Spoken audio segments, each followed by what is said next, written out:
Hello friend, you're welcome to this study, and in this study we are going to talk about reincarnation, purgatory and the spirit world. There is a question that has perplexed minds for ages.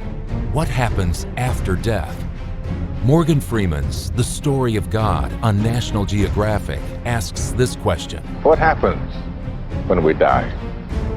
Reincarnation? The soul and spirit live on forever? No life after death? Immediate entrance into heaven? Into hell? Into purgatory? Why are there so many beliefs? Are any of them true? Is it important to know the truth? Nobody wants to be comforted in a lie. Be among the growing number that understands the mysteries of life, death, the soul, and spirit.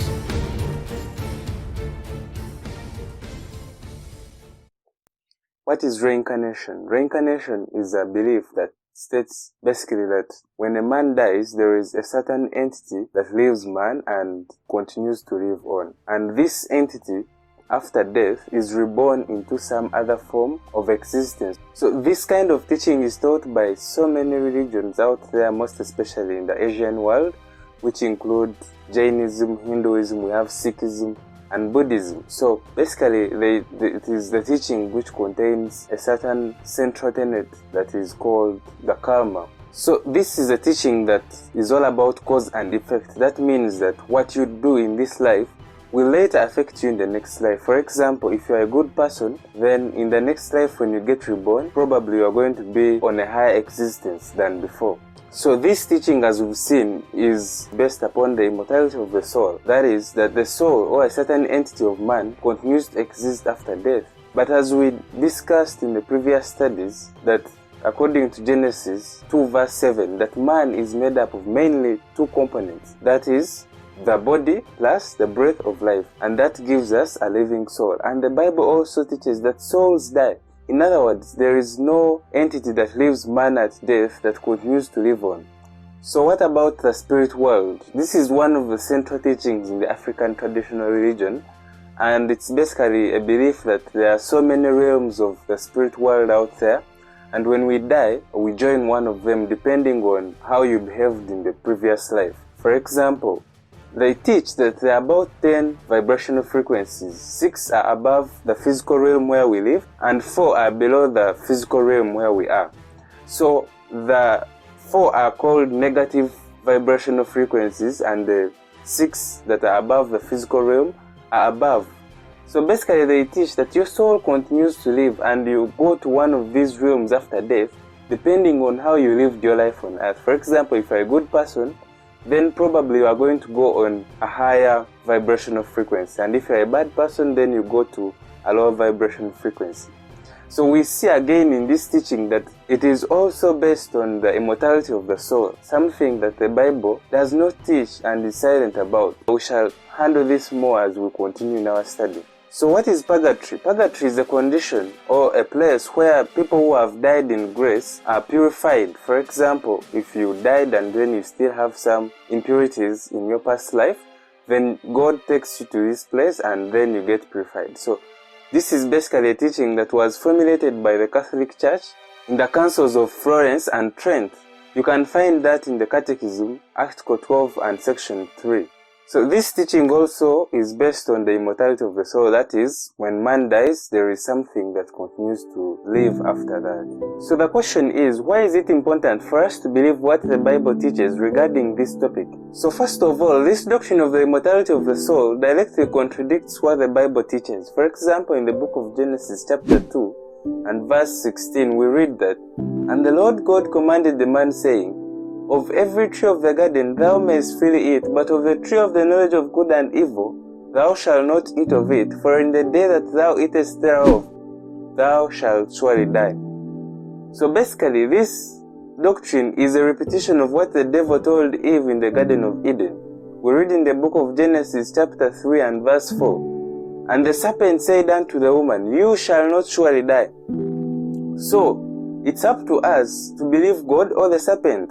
The serpent says, "You shall not surely die." In other words, this physical death is not death, but rather it's a transition to another life. But the Bible says, you shall surely die. So who's telling the truth in this situation? Is it God or is it the devil? Are you going to believe God or you are going to believe the devil? Secondly, this doctrine creates a notion that we can communicate with the dead, and thus this creates a road for people to pray for the dead and all that happens. And we need to understand that in the Old Testament, this was actually forbidden at the penalty of death even. We read in the book of Exodus chapter 22 and verse 18. It says that thou shalt not suffer a witch to live. And the book of Deuteronomy chapter 18 and verse 10 says that there shall not be found among you anyone that maketh his son or his daughter to pass through the fire, or that uses divination, or an observer of times, or an enchanter, or a witch. Verse 11. Or a charmer, or a consulter with familiar spirit, or a wizard, or a necromancer. Verse 12 says that, for all that do these things are an abomination unto the Lord, and because of these abominations the Lord thy God does drive them out from before thee. So what is a necromancer? In Noah's Webster Dictionary we read that this is one who pretends to foretell future events by holding converse with departed spirits. A conjurer. So we learn from all this that God had forbidden the children of Israel to communicate with the dead. And the Bible teaches that God is the same yesterday, today, and forever. He changes not. God clearly forbids us to communicate with the dead. And we are not supposed as God's people to associate with anyone who pretends to communicate with the dead, because the Bible teaches that the dead know nothing. We see a story in the Bible of someone who disobeyed this injunction, and we find that in the book of Samuel chapter 18. So in this chapter we see a story of King Saul, who, having been rejected by God, decided to consult the mediums. And don't forget that God had told Saul to kill all the mediums because God did not want his people to have anything to do with communicating with the dead. As I said, the Bible teaches that the dead know nothing. Verse 11 tells us, then said the woman, whom shall I bring up unto thee? And he said, bring me up Samuel. And when the woman saw Samuel, she cried with a loud voice. And the woman spake to Saul, saying, why hast thou deceived me? For thou art Saul. And the king said unto her, be not afraid, for what sawest thou? And the woman said unto Saul, I saw gods ascending out of the earth. And he said unto her, what form is he of? And she said, an old man cometh up, and is covered with a mantle. And Saul perceived that it was Samuel, and he stooped with his face to the ground and bowed down.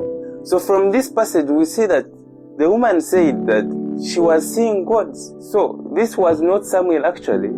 If you read the King James Version, it will make it very clear. This was the devil impersonating Samuel. So friends, you can see how dangerous it is for us to go beyond what the Bible teaches and seek to consult the dead, because the devil has the capacity actually to impersonate our departed friends. God knows that if we believe such a doctrine, we shall have opened the floodgates of hell. That's why as Christians we need to avoid any pretended communication with the dead. Let's firmly stand on what the Bible teaches, that the dead know nothing, and we shall not be moved by the deceptions of the evil one in these last days. May God bless you.